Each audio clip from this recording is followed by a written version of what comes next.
In that particular instance, I was presenting a work in which we use online social networks data, publicly available, and publicly available technology at the time, PIT-PAT, a facial recognizer, which was then later acquired by Google. And we use cloud computing, and we put all these things together, and we showed how we could re-identify people online on dating sites or offline on CMU campus, combining these different technologies and data. And I mentioned how this process was more general in that once you have a match between a face and a potential name coming from Facebook or G+ or LinkedIn, from this name you can also find personal information about that person. Maybe the date of birth or state of birth or the list of friends. And from this personal but publicly available and not especially sensitive information, you can then infer statistically much more sensitive data. In our experiment, the sensitive data was social security numbers. So the last experiment which I presented 2 years ago was predicting social security numbers from faces. But the process is broader than that. Conceivably, any other data could be inferred with different degrees of accuracy, of course. Other people have tried to predict political orientation, sexual orientation, credit scores. And then, of course, you close the circle and you bring it back to the face. So this story becomes a story of modern technologies, such as perhaps mobile phone, such as the prototype we developed, which try to infer sensitive information about people around you and send the information back to the phone, overlaid on the face of the subject. We do know that they are using not even dodgy techniques, but completely illegal techniques. Spam is illegal, search engine poisoning is illegal. When you start compromising web servers that belong to other people, when you start breaking and entering in machines to advertise for your pharmacy, you're definitely not doing something that is legal. And completely at the extreme of the least legitimate possible, but for some reason it's actually to such an extreme that it's maybe not as bad as Canadian pharmacy. You have something like Silk Road, which is an online anonymous market where drug dealers offer you whatever you want. You want pills, they have them. They're not going to check for prescriptions. You want heroin, you want cocaine, you want pot, you can buy it on Silk Road. The thing that is interesting about Silk Road is that it's a black market. It does not make any claims of legitimacy. So you don't have fancy icons with guys that look like doctors on it. No, you go there, you know what you're in. There's no confusion possible. You know that you go there to actually buy drugs. So for this type of study, we are primarily going to focus on the first 4 types. I mean, the anonymous markets are a whole different thing. We collected some data. We scraped for prices and inventories, as I alluded to earlier. We went to one licensed pharmacy, familymeds.com, because, well, they had a lot of easy-to-fetch data, and we were able to compare it with major pharmacy chains, as I will discuss in a few minutes. And we also looked at 265 abusive pharmacies. So those are pharmacies that are unlicensed. They are not being endorsed by the National Association Board of Pharmacies. And we know that they're using security attacks to actually advertise their products. So specifically, those pharmacies were gathered as part of another study where we actually looked at illicit advertising on the web, and we figured that this black hat advertising, if you will, was leading people to those pharmacies. So today I'm going to talk about biometrics, and not the traditional biometrics that you may know of. A lot of the research we're working on is the unconstrained biometrics.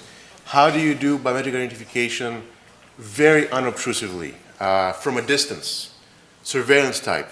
So I'm going to talk about some of the various projects and thrusts we have going on at the center, and this is just a small amount of the things going on. So there's a lot more. The first thing I want to talk about is iris. Fingerprint has been long out there. Iris is something that's been emerging, and the fear of iris is, of course, when you think of iris, you think about going close towards the camera and having this obtrusive device capturing an image of your eye. That, of course, is getting much more better in terms of the standoff. What we have developed is actually a system to be able to capture it at a longer range. So could you imagine having a system capturing an iris, for example, 5, 7, 10, 12 meters away? So I'll talk about exactly what we have done. And of course, what are the design parameters? You've got a camera sensor. You need to be able to resolve the spatial frequency information of a basically 10 millimeter iris, at a distance of about 40 or so feet. So choice of lens, sensor, iris is actually something that we illuminate in the infrared. In the visible domain, you get reflections of the world. When you look at someone and you're talking, you typically see this a reflection of behind him, right? In the infrared, the actually penetrates the cornea and bounces off the iris sphincter. So the iris muscle is actually the muscle, the sphincter muscles that control your pupil, contraction and dilation. And that pattern is thought to be as unique as a fingerprint. Okay, so we did a rather complicated analysis. We had 30 types of personal information were our dependent variables, and then our independent variables were different data usage scenarios. We did a statistical factor analysis to group the different types of personal information into categories so that we could see clusters of information and how people felt about them. And then we also built a regression model to investigate what factors would affect disclosure preferences. Right? That's just a fancy way of saying that we did a lot of statistics. And so in the results that I'm going to show you, I'm going to tell you which things were actually statistically significant results. Okay, so when we asked people how willing they were to disclose information, this is averaged across all conditions here. And what you can see, that red dotted line at the top shows that for most types of information, fewer than 50% of our participants were comfortable sharing it at all. Okay, so we're starting pretty low. Half the people just don't want to share this information. Then it depends on what type of information for how they feel about it. So at the top of the spectrum, people were relatively fairly willing to share what country they're from, what web browser they were using, their gender, their operating system, and what state they live in the US. So those were things people were pretty comfortable with. The opposite end of the spectrum, we see things like credit score, exact current location, phone number, address, and credit card number. People were very reluctant to share. So we can see that the type of data really makes a difference in how willing people are to disclose it. Okay. In our cluster analysis, we came up with a bunch of different types of categories. So from these 30 types of data, one category is browsing information. And so this includes things like what pages you visited, your search terms, time spent on the pages, and there were 2 other things as well. So those we cluster together and just call that browsing information. We also had a cluster called computer information, which was just your web browser and your operating system. Then we had location information, which was country, state, town, city, and zip code. This is not your exact GPS location right now. This is more like the address information. We had demographic information, which included gender, political views, income bracket, religion, sexual orientation, and 4 other things. Those all got grouped together. And then finally, we had personally identifiable information, which was your email address and your name. And so we can say things like, well, obviously sensors can expose personal details about people. Trying to quantify this statement turns out to be a really difficult thing to do. We can also say things like, well, of course, users can just opt out. They can just say, I don't want you to sense anything about me. I'm not going to allow that. In other cases, there isn't really a way that I can do that. In most modern buildings, when I walk in, I'm being sensed. The only way I can opt out is to not go in that environment. And of course, privacy is complicated. And it turns out sensor privacy is even more complicated because it depends on what kind of sensors I have, where they're deployed, how they're programmed, what sort of context I'm thinking about, who is managing the data that the sensors are creating, and of course, what I as a human am doing in the environment that's being monitored by those sensors. So we're kind of focusing on 2 specific questions in the work that we're doing right now.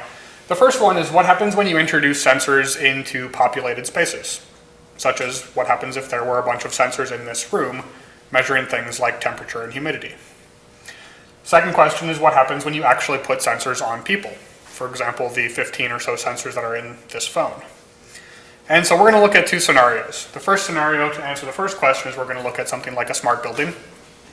And the second scenario is we're going to look at a couple of interesting applications in mobile phones. And it turns out everything I'm going to talk about today is related to location, but a lot of the ideas apply to other types of context. And so one of the main challenges in computer security is determining which bugs are exploitable. Which are the bugs I should focus on? Which are the ones that are actionable? Where should I take my limited resources and allocate them to make the world a better place? So the way we go about doing that now is we go and we hire very smart people. One of the things I do here at CMU is I run the CMU hacking team. We go and enter professional hacking contests where there's a collection of red and blue team activities. And we're actually quite good. For example, in 2011, we were ranked #1 in the world.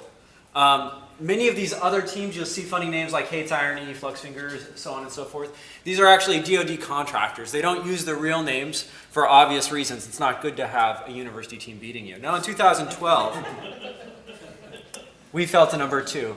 In 2013, we're again up at top. So we do quite well. Now there's something I think that's worth pointing out.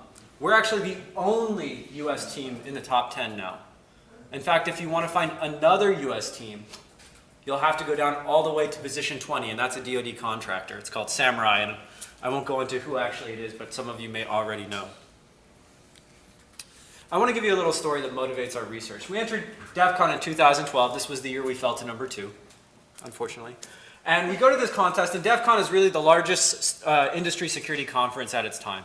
Right, like 10,000 people go to Las Vegas. We fill up a conference center, and it's all computer security for 4 or 5 days. And so one of the main events in this conference is the live hacking contest. After all, if you can't hack, how can you say you're doing computer security? So every year we've qualified, which is a great honor, because there's thousands of teams who try to qualify. And in this year, we did very, very well. We're competing over 3 days, and towards the end of the contest, we're actually in first place. Now, unfortunately, in the last few hours, we lost. So that's kind of sad. But I still take it as a big triumph that we were able to take a team of 20 students and give the best of the best a run for their money. But there's actually a moral in this story. I went and I talked to the people who won. It's their team name is Samurai. It's a collection of DoD contractors. And I asked, how did you win? And it was very simple.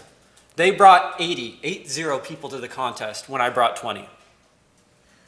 So the moral of the story is, currently we rely upon a really manual process for computer security. What are you going to do when you're outnumbered 4-1? How are you going to solve your problems when there's more of them than there are of you?